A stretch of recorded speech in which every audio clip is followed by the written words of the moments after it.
Welcome to the Bachelor Universe podcast. I am your host, Jim Alexander. We will be discussing episode 6 of The Bachelor Nick's season. On today's show, I will run down the recap of what happened with my thoughts and where the show is at this point. It's pretty much actually at the halfway point. So, the halfway point of the season, where are we going further? So, all that on the podcast right now. And we will start off with Taylor, the Taylor saga. Taylor was the one last week where she basically was eliminated in the swamps, but decided that she will not go and she will interrupt the dinner date between Corinne and Nick, who had left her in the swamps in a pond out in New Orleans. So she basically interrupts the dinner date, which is where we left off last week, and tells Nick that she's not a bully and that, Corinne's the one that said all these things about her and she's not bad and all that stuff, which Nick probably did not care about a bit from the look of it on his face. Although, he had to make the whole claim that he's not into bullies or anything like that. But doesn't seem like she made much of an impact and that it was going to reverse decision between him and Corinne. And Taylor just exits out. So not very productive. Didn't really accomplish much with that at all. Not sure why she even did it. But the biggest note of that was Corinne making out with Nick. And hot damn, does Corinne have nice legs. I mean, sure, she wore some nice heels, but whoa. Let's talk about some nice legs there by Corinne. Gotta give it up for her for that. So from the swamps straight to the rose ceremony. That is where it's at and things were headed. Another early rose ceremony, which has been absolutely the thing they've been doing every week on the show. They're long are gone the days of the ceremony at the end. Those just don't happen anymore. So today they were safe, 3 women, Danielle M., Rachel, and Raven, who had gotten roses on their dates. So the first rose goes to Christina, then Raven, Vanessa, Danielle L., Jasmine, and Whitney. If you're asking yourself, who's Whitney? What do you mean Whitney? Which one's Whitney? Well, don't worry, I don't even know myself because apparently this is a girl who we never see besides when she crashes rose ceremonies. That is the only time you ever see this girl. So apparently there is a girl on the show named Whitney, and she does make appearances at rose ceremonies. And she gets another rose. So that means 3 women are going home, and that would be Jamie, Josephine, and Shark Dolphin Girl Alexis. Alexis was fun. She's the one that got the most attention and publicity, really. With her gimmick. They kept her gimmick around. She seemed like a cool chick, but not really ever vibing with Nick from the scenes we've seen. Josephine really outlived her stay because usually girls that are cast in her role are gone early because she was initially in the preview episode the goof. She was the girl that was wacky and kind of crazy. And didn't really come off that way on the show, surprisingly. She seemed pretty mellow and normal every time we saw her. So didn't live up to the whole promo that they initially showed her in. But she still stayed a long time. You really saw little interaction with her and Nick throughout the first 5 episodes, and she's gone. Jamie was the one that swings both ways. Apparently that enticed Nick enough to keep her around, so she's gone. Another trip. So they're leaving the swamps of New Orleans, which were underwhelming, and they're headed to St. Thomas, Virgin Islands. So that is actually a much of an improvement from going from cow manure and barns in Wisconsin to the swamps and crocodiles and voodoo of New Orleans to the actual vacation spot of St. Thomas. Very nice move. Apparently, the Bachelor's budget has gone up and they are back to traveling to actual nice destinations. So good to know that. Show's budget on a rise. So Nick announces right away that the first one-on-one date will go to Christina, and he just takes her away. So the Russian girl with the accent, to me, my personal favorite and the most attractive one, is there's something about Christina that is just extremely sexy. And no, it's not because I just would like free dental cleanings from her. Although that's a great perk of dating her. So they go off on a plane in a real nice ride over the water. And then they have a chat. They have a chat near the water. They landed. And Christina kind of opens up right away, really about her life and her hardships. The girl has really been through a lot. She was an orphan that's been given up by her family, and she talks about times where she didn't even have food to eat, and how poor they were, how she ate lipstick as a child. Like, there was a day she ate, which is crazy to think, but clearly this girl has been through a lot and comes from poverty and from rough times. So good for her to get to the point where she's made a life for herself in America and got an opportunity and through someone adopting her again. So she talks about her adopted brothers and sisters that she grew up with, and Nick was stunned by it. As you can tell, you see tears coming down his face, and you know that he was feeling stuff. Because who wouldn't? That's, it's a tough thing to hear, and unless you're emotionless, which even Nick isn't. And then, then Christina also talks to him in Russian, says a few things like "da," which is yes, I believe. Apparently, I understood her Russian better than her English. Just kidding there.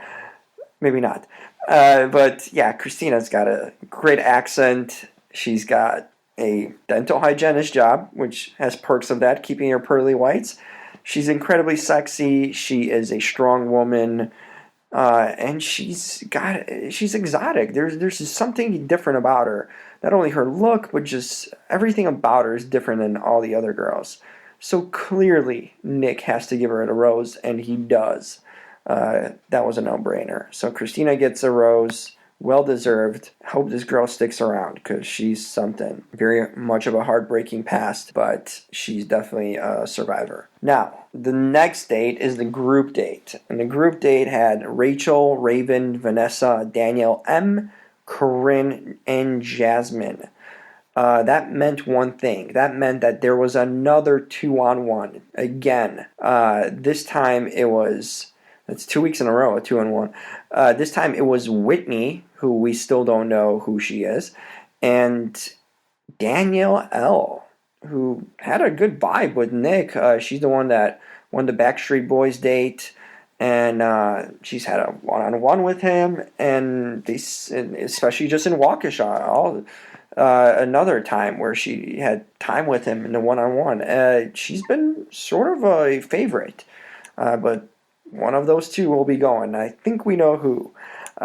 So that wasn't hard to predict, but we'll get to that later. The group date. The group date is a beach volleyball game. Okay, pretty simple. I mean, considering some of the things they've done so far this year, this doesn't seem halfway as bad. But apparently no one was focusing on the beach volleyball or anything else because they were all uneasy. Uneasy because Nick was focusing all his attention on Corinne, and the women just lost it. One after another, they just start cracking. Vanessa, Rachel, especially the biggest one of these culprits was Jasmine, who has developed a tendency every week to complain and kind of melt down and whine about not getting time with him. It's like, girl, come on.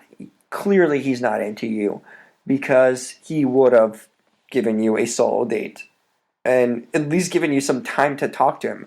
I don't know if she's been getting pity roses all season long, or maybe because she is, I don't know, producer's call. Maybe they just need more. Maybe producers are justifying keeping her because she's African American, which would be ridiculous to keep her around for that reason. Keep her for the right reasons. If Nick likes her, she should be there. If not, then she shouldn't.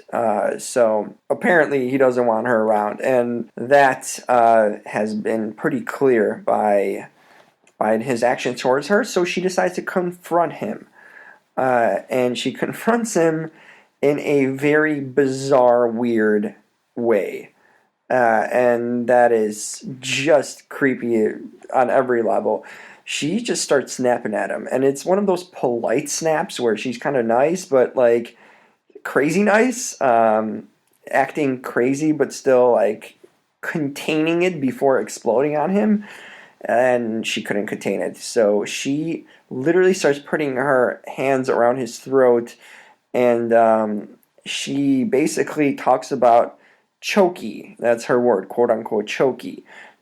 She wants to choke him, I think, and she doesn't let it up and keeps on going at it.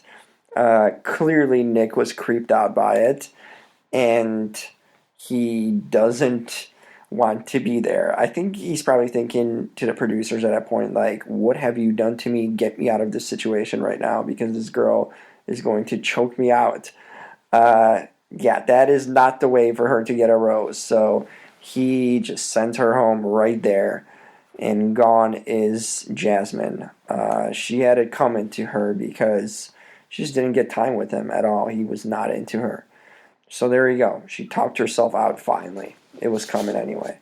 Now, the 2-on-1. That's the big one. So it's Danielle L. and Whitney are going on a remote island. And they always do this. They always take these 2-on-1s, these obscure locations where they can just like get rid of them and never to be seen. Whether it's a desert or some forest like with Chad, or just last week in the swamps. They have to go to the most obscure place to leave these girls and disappear on them. That's been the shtick of it. So this time they go on a remote island. So then they both take turns having conversations with Nick. First it's Whitney, and this is really America's first introduction to Whitney. And Nick also. I'm sure he didn't know who she was. She could have been a producer for all we know, dressed as posing as a contestant and dressing up for the rose ceremonies, showing up every week. We have not seen this girl at all, and we don't know anything about her. She does have, speaking of nice legs, I am admitting to being a sucker for those, and she has some great long legs. So on the looks part, Nick, if you're a leg guy, I can see why Whitney's been around. She seems like a sweet girl, but he talks to her briefly and tells her how attracted he is to her. Lies, because he's never met her until right now. Then he goes to talk to Danielle L., and she, of course, does her trademark like. This girl says like more than anyone else I've ever seen on television or in this show's history. So she tells him that she's falling in love with him, which probably doesn't serve her any favors at this point on this 2-on-1, unless she thinks it's going to save her from an elimination. So Nick goes back to Whitney, breaks the news, tells her that he's really attracted to her and he wants to be with her, but his heart won't allow it. So Nick, really, you're telling us you're finally thinking with your heart for once? That's hard to believe. You have not been thinking with that from day one. Corinne, right? Yeah, cough, cough on that one. Definitely not thinking with his heart when it comes to Corinne. But yeah, that's his excuse for Whitney, and off she goes. Nice meeting you, Whitney. All of 2 minutes. America finally got to know you. And then him and Danielle get away from. They just basically abandon Whitney. They get on a chopper. Get on the chopper. Go to the chopper. And they left poor Whitney on this island. So, more chatter between Nick and Danielle. She tells him she's falling for him, and instead of Nick really taking the news as like a great thing, you could see like the awkwardness and the cringe in his face. He wasn't aware of it, and he wasn't pleased with it. Seems like it. So that was not a good sign. His reaction just not good. And it's weird. They're like doing this weird hand play. They're like playing with each other's hands. And Nick is trying to say something, and he's not saying much. And then he finally, the microphone dropped. The boom is boomed, and he tells her that he is not in love with her, and probably can't get there. So she gone, and that was a bit of a surprise. No one really expected Danielle L to be going this early. I mean, I picked her originally in my final 6. Okay, so that was one off at this point. But if you look at the episode, he's eliminated 6 girls today. 6 girls in one episode. Now that is cleaning house. That is getting rid of filler. That is getting rid of dead weight, I guess, in according to him in his dating world. 6 girls gone in a blink of an eye. That was a lot. That's clearing the field right there. That's resetting the deck. So that means 6 girls are left at this point. I thought Danielle would be one of the 6 to get a, or even actually top 5. I think I had her top 5, yeah, because the hometown goes to 3 girls, right? So 3 or 4, I don't even remember. It's 3.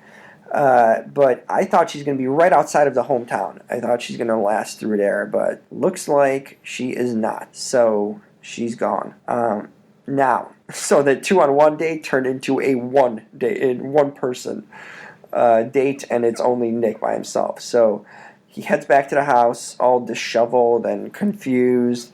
The women are in shock basically when both of these luggages are removed.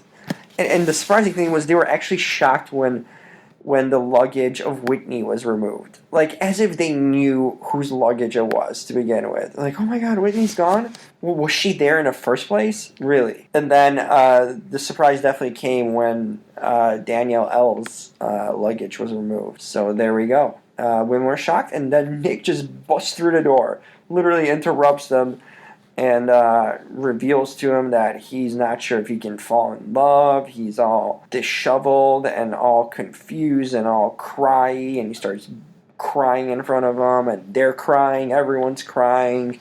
It's a big cry-a-thon with a lot of tissues needed. So there we go, and Nick just leaves. And that's pretty much how the episode ends, with all women are shaken up and crying, and Nick's crying, and wow, a big cry fest. So what do we learn from this episode? Well, there's a few things. First of all, the rating, I'd give it, if I was rating an episode, I'd give it like a 9 out of 10. It was a pretty good episode. Definitely dramatic. A lot of eliminations. And a bit of a surprise one with Danielle L. It was a solid episode. But now, my thoughts on it would be that obviously a bunch of women went home tonight. 6, and there's only 6 left. So now we're getting down to the favorites. Pretty much the women that are left at this point are Raven, Danielle M, Danielle I picked, by the way, Corinne, Vanessa. I mean, these are women. Rachel. I mean, these are women who are favorites. These are women who have been his favorites from the start.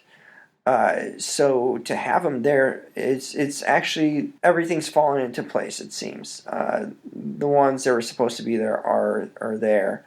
And it's going to be interesting now. Every time someone gets eliminated, I'd say a favorite is going home. At this point, there's really it's an open ball game as to who will end up his woman, because there's some contenders, and of course Christina got the rose, so she's sticking around. 6 were gone, and the 6 that were gone, really, out of the 6, probably Danielle L. I expected to stay longer, but Jasmine, Josephine, maybe you could see Alexis being a little bit longer, possibly. And Jamie, I mean, these are girls, and Whitney, come on. These are girls that I didn't even expect to last through like 3 episodes. So for them to get to this point was a bit of a surprise in itself. Jasmine proved that she is kind of crazy with her act and how she went off on him. Clearly, she couldn't contain her emotions. She was really impatient, uneasy, and just out of control. So there she goes. Her reign will be that of paranoia. Shark Woman's gone. She was fun. They maximized her and used her to their best abilities.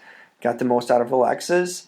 And next week's preview is all about Corinne. Corinne took the backseat a bit, besides the first couple minutes of the episode, but she took a backseat in this one.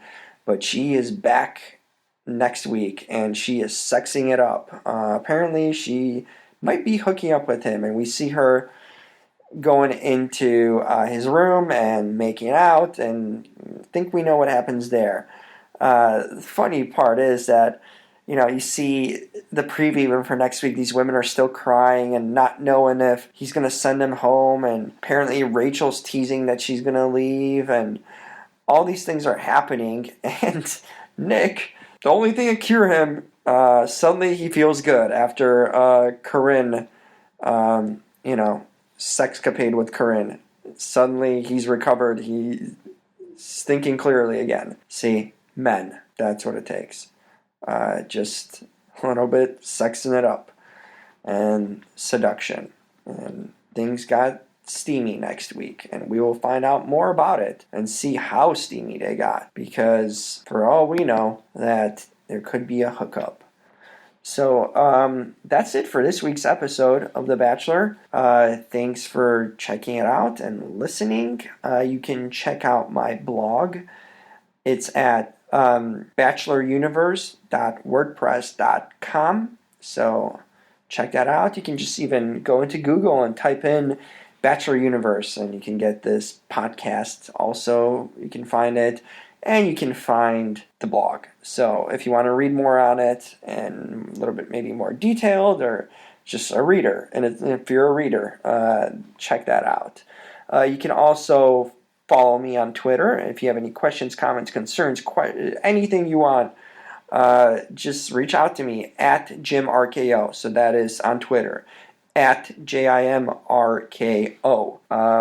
Thanks for tuning in again. I'll be back next week with the further recap of what's going on Bachelor Universe, really, and Nick's adventures. At the halfway point, I'd say this hasn't been as dramatic of a season yet. Corinne's dominated. She's even dominating more than Chad did last season of The Bachelorette. But Nick isn't as controversial or what we expected him, even though he's probably pandering to the producers and doing whatever they want him to. But we will talk about it more next week. Thanks for checking out, and I will talk to you later, guys. See ya.